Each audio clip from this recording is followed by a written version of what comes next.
Hello dear student, তা দেখতে পাচ্ছ আমি আরো একটা নতুন ভিডিও নিয়ে হাজির। তা ভিডিওটা হচ্ছে ক্লাস 12 কে নিয়ে একটি ভিডিও।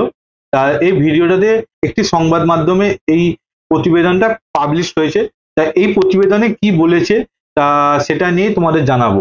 তা ভিডিও শুরু করার আগে আবারও বলবো বন্ধুরা, যদি আমার চ্যানেলের প্রথম হয়ে থাকো চ্যানেলটাকে সাবস্ক্রাইব করো এরকম নিত্য নতুন আপডেট পাওয়ার জন্য।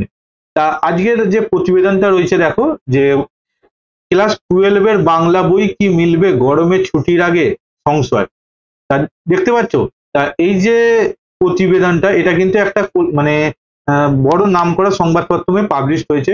তা তোমাদের সুবিধার্থে আমি এই প্রতিবেদনটাকেই একটা কিছু পয়েন্টে ভাগ করে রেখেছি, যে পয়েন্টগুলো নিয়ে আজকে আমি আমার ভিডিওতে বলবো।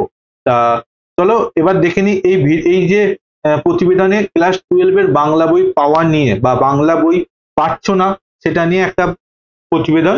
তা এখানে বলেছে দ্বাদশ শ্রেণীর বাংলা বই গরমের ছুটির আগে কি মিলবে। ওই প্রতিবেদনটাকে সংক্ষেপে আমি বলছি যে ক্লাস 12 এর যে বাংলা বই যেটা হয়, যেটা গভর্নমেন্ট মানে সরকারি স্কুল থেকে সরকার ছাত্রদের দেয়, সেই বইটা কবে পাওয়া যাবে। তা তোমরা যারা ক্লাস 12 এর স্টুডেন্ট তাদের একটা ডাউট রয়েছে, সেটা নিয়ে আজকে।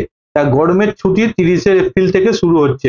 তা এটা তুমি আমার আগের ভিডিওতে অলরেডি বলে দিয়েছিলাম যে 30শে এপ্রিল থেকে গরমের ছুটি শুরু হচ্ছে। তা আর বেশি দিন নেই, অল্প কয়েকদিন আছে। আজকে হচ্ছে এপ্রিল মাসের মাঝামাঝি সময়, আর দিন 10-এর মতো বাকি আছে স্কুল ছুটি পড়তে। তা তার আগে কি বইটা পাওয়া যাবে বাংলা বইটা, সেটা কিন্তু বলেছে ওই পেপারে যে পাবলিশ করেছে সেইটাই। তা বই বিতরণের সমস্যা কি বলছে দেখো, দ্বাদশ শ্রেণীর বাংলা বই এখনো শিক্ষার্থীদের হাতে পৌঁছায়নি। কারণ আমরা জানি এখন যারা ক্লাস 12 এ পড়ছো তাদের এখন সেমিস্টার বেস এক্সাম হচ্ছে, এবং তাদের জন্য তাদের বই দরকার। এবং বেসিক্যালি বাংলা বই, ইংলিশ বই এইগুলো সরকার থেকে দেওয়া হয়, মানে স্কুল থেকে দেওয়া হয়। তা এখনো বাংলা বই বলছে প্রতিবেদনে যে বাংলা বই এখনো ক্লাস 12 এর স্টুডেন্টদের কাছে পৌঁছায়নি। শিক্ষাদান চলমান, মানে হচ্ছে ক্লাস চলছে।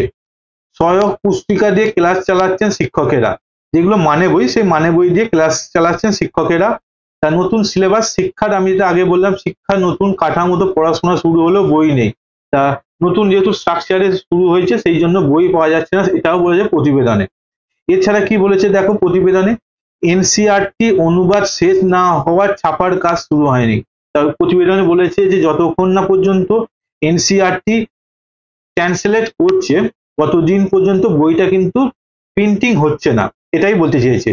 তা সময় মতো বই না পাওয়ার সংখ্যা, গরমের ছুটির আগে বই বিতরণ নিয়ে অনিশ্চয়তা। তা গরমের ছুটি পড়বে আগে বললাম, তা এর আগে বই পাবে কি পাবে না তা নিয়ে স্টুডেন্টদের বা শিক্ষকেরা একটা ডাউট রয়েছে। তা এটাও বলেছে এই প্রতিবেদনে। এছাড়া শিক্ষক ও অভিভাবকের মধ্যে অসন্তোষ বাড়ছে। শিক্ষক অভিভাবকের মধ্যে অসন্তোষ কি কারণে বাড়ছে দেখো, কারণ শিক্ষকেরা হচ্ছে যে তাদের যে স্টুডেন্ট রয়েছে স্কুলে তাদের ঠিক মতো পড়াতে পারছে না, ঠিকঠাক বই না থাকার জন্য। কারণ যেহেতু আগে এখানে বলা হয়েছে যে তারা কি বই নিয়ে পড়াচ্ছে, সহায়ক সহায়ক পুস্তিকা দিয়ে পড়াচ্ছে, সেহেতু তাদের পড়াতে অসুবিধা হচ্ছে। আর গার্জেনদের প্রবলেম হচ্ছে যে তার ছেলেরা ঠিকমতো পড়াশোনা করতে পারছে না, এটা হচ্ছে অভিভাবকদের প্রবলেম। ঠিক আছে। তা এছাড়া বলছে অনুবাদে ভাষা ব্যাকরণগত সমস্যার অভিযোগ, এটা তেমন কিছু নয়। তার সমন্বয়ের অভাব, এই যে যে প্রতিবেদন রয়েছে সেই প্রতিবেদনে বলেছে যে শিক্ষা দপ্তর, বাংলা একাডেমি ও প্রেসের মধ্যে সমন্বয় নেই।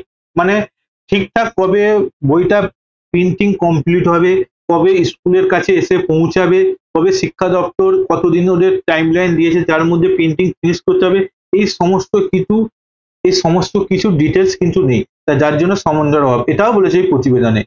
এছাড়া বলেছে যে প্রশাসনের অস্পষ্ট প্রতিক্রিয়া। প্রশাসন মানে হচ্ছে শিক্ষা দপ্তর, শিক্ষা দপ্তরের অস্পষ্ট প্রতিক্রিয়া কি, চেষ্টা চলছে ছাড়া কোনো নির্দিষ্ট আশ্বাস নেই। মানে আজ হবে না, ঠিক আছে কয়েকদিনের মধ্যে পেয়ে যাব, এইরকম মনোভাব। তা প্রতিবেদনে এটাও বলেছে যে চেষ্টা চলছে। তা শিক্ষকেরা বলছে যে হ্যাঁ কিছুদিনের মধ্যে পেয়ে যাবে, এই সমস্ত বিষয়। তা ক্লাস 12 যারা পড়ছো তাদের বাংলা বই নিয়ে এই একটা বিশেষ প্রতিবেদন আমাদের আজকে নির্দিষ্ট সংবাদ মাধ্যমে পেশ হয়েছে। তা তোমাদের জানালাম এই প্রতিবেদনে কি কি রয়েছে। ঠিক আছে। তা তোমরা যারা ভিডিওটা দেখে কি মনে হয় সেটা আমাকে জানাও আমার কমেন্ট বক্সে। এছাড়া এরকম নিত্য নতুন ভিডিও পাওয়ার জন্য আমাকে ফলো করো এবং চ্যানেলটাকে সাবস্ক্রাইব করতে ভুলো না। আজকের মতো এই পর্যন্তই, আবার দেখা হচ্ছে অন্য একটা ভিডিওতে। আপাতত বাই বাই।